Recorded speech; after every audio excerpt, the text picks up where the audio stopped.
Quand vous avez l'impression que des gens ont arrêté de compter sur vous, n'arrêtez jamais de compter sur vous-même. Alors, qu'est-ce qu'on a par là? J'ai reçu un fax qui dit « Quand est-ce que tu vas nous faire une vidéo avec Barack Obama? Ça fait 2 ans qu'on te le demande, espèce de c***. » Ok, c'est pour aujourd'hui. Dans cet épisode, vous allez découvrir le discours le plus motivant que Barack Obama ait donné de sa vie. Il parlait à une audience remplie de jeunes et il a partagé avec eux la mentalité qui lui a permis de passer du ghetto à la Maison Blanche. C'est parti. Absolument chacun d'entre vous a quelque chose pour lequel il est doué. Absolument chacun d'entre vous a quelque chose à offrir. Et vous avez une responsabilité envers vous-même, de découvrir quelle est cette chose. Mon père a abandonné ma famille lorsque j'avais seulement 2 ans.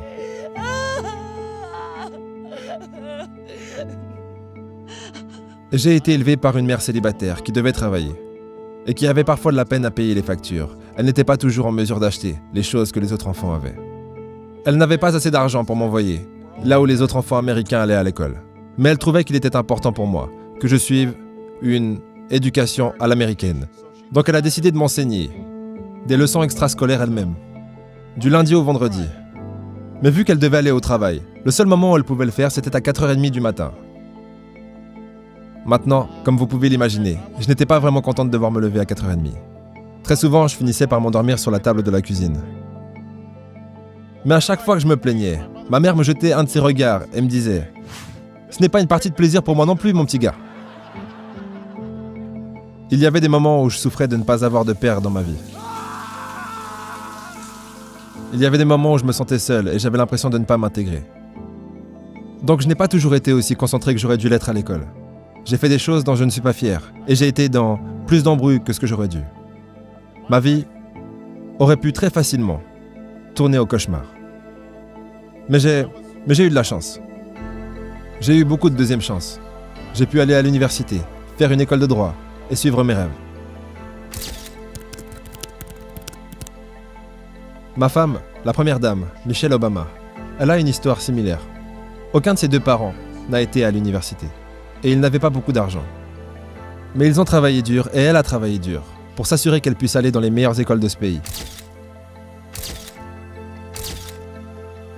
Certains d'entre vous n'ont peut-être pas ces avantages. Peut-être que vous n'avez pas des adultes dans votre vie qui vous donnent le soutien dont vous avez besoin. Peut-être que quelqu'un dans votre famille a perdu son travail et que vous manquez d'argent. Peut-être que vous vivez dans un quartier où vous ne vous sentez pas en sécurité.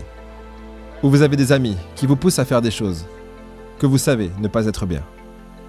Mais au final, il n'y a aucune excuse pour ne pas essayer. L'endroit où vous vous trouvez actuellement ne détermine pas où est-ce que vous finirez. Personne n'a écrit votre destin à votre place. Est-ce que ça vous est déjà arrivé d'envier quelqu'un qui avait plus d'avantages que vous dans la vie? Si c'est le cas, ce n'est pas grave, mais vous pouvez arrêter tout de suite. Parce que les avantages se transforment en désavantages et les désavantages se transforment en avantages. Celui qui a de la chance n'a pas de chance et celui qui n'a pas de chance a de la chance. Pourquoi? Parce que plus c'est dur, mieux c'est.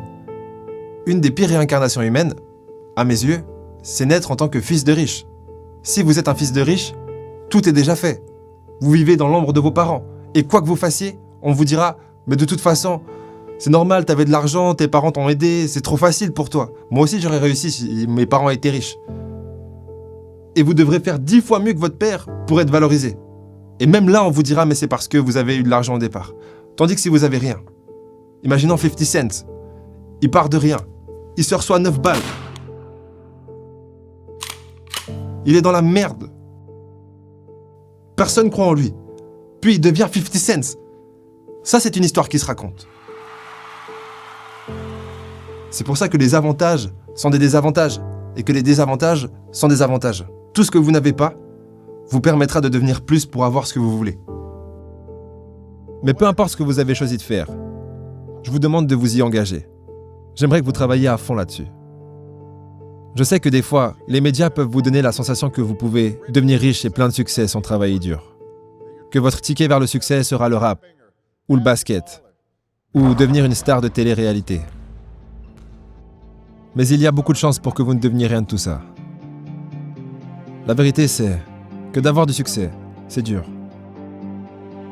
Et vous ne réussirez pas dans tout ce que vous entreprendrez la première fois que vous essayerez. Et ce n'est pas grave. Souvent les gens qui ont connu le plus de succès dans le monde sont ceux qui ont connu le plus d'échecs.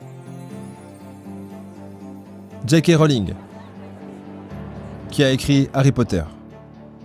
Son premier livre, Harry Potter, a été rejeté 12 fois avant qu'il ne soit finalement publié. Michael Jordan a été rejeté de son équipe de basketball au lycée. Il a perdu des centaines de matchs et a loupé des milliers de tirs au panier dans sa carrière. Mais il a dit une fois, « J'ai échoué encore et encore dans ma vie. Et c'est pour cette raison que j'ai réussi. »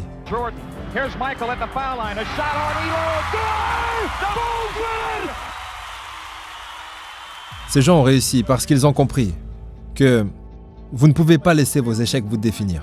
Vous devez laisser vos échecs vous apprendre quelque chose.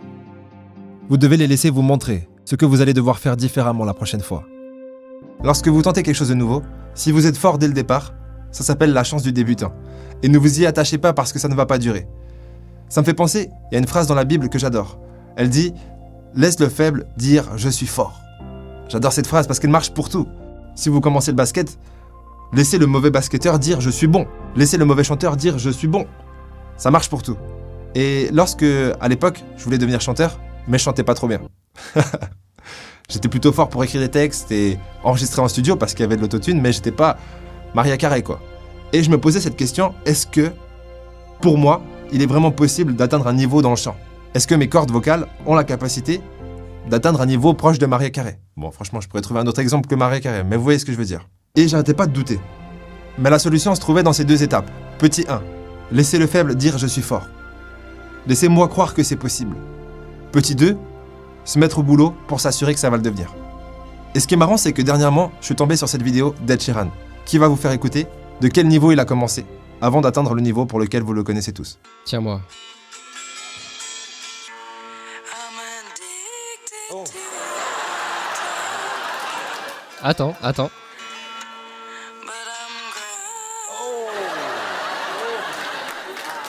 Tu sais quoi? Je me suis entraîné. Après ça, tu t'es entraîné. Ouais, et tu sais, j'en avais probablement besoin. La morale de cette petite anecdote est simple. Si comme moi, vous réalisez que vous n'avez pas envie de passer 6 heures par jour à chanter pour vous améliorer dans le chant, c'est que, probablement, vous n'avez pas envie de devenir chanteur. Si vous êtes dans les problèmes, ça ne veut pas dire que vous êtes une personne à problème. Ça veut dire que vous devez essayer encore plus fort d'agir de la bonne façon.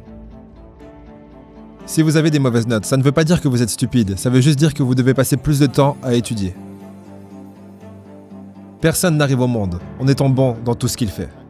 Vous devenez bon dans ce que vous faites lorsque vous travaillez dur. Juste une seconde, est-ce que vous avez vu ce jeune qui lève les yeux au ciel comme pour dire « mais c'est bon, c'est logique ce que tu nous racontes ». Ne soyez pas ce jeune. Rappelez-vous que les champions ont été créés en pratiquant et en repratiquant les fondamentaux. Pas en s'intéressant à de nouvelles choses. Les nouvelles choses n'ont pas créé de champions. C'est les fondamentaux, pratiqués encore et encore, qui créent les grands champions. Vous ne marquez pas beaucoup de buts la première fois que vous faites du foot. Vous ne chantez pas sur les bonnes notes la première fois que vous chantez une chanson. Vous devez vous entraîner. N'ayez pas peur de poser des questions. N'ayez pas peur de demander de l'aide quand vous en avez besoin. Je le fais tous les jours. Demander de l'aide n'est pas un signe de faiblesse, c'est un signe de force. Parce que cela montre que vous avez le courage d'admettre lorsque vous ne savez pas quelque chose.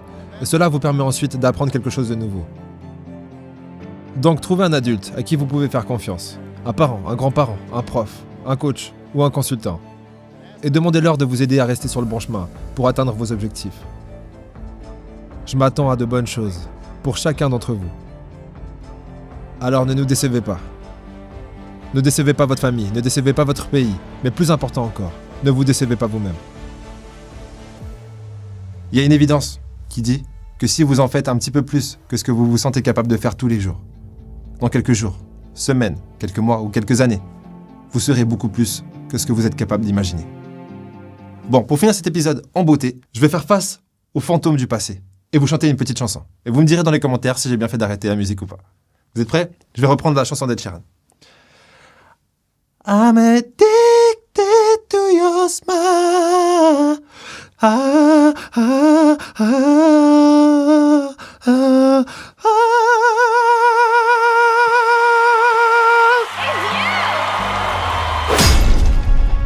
J'ai bien fait d'arrêter la musique. Au prochain épisode.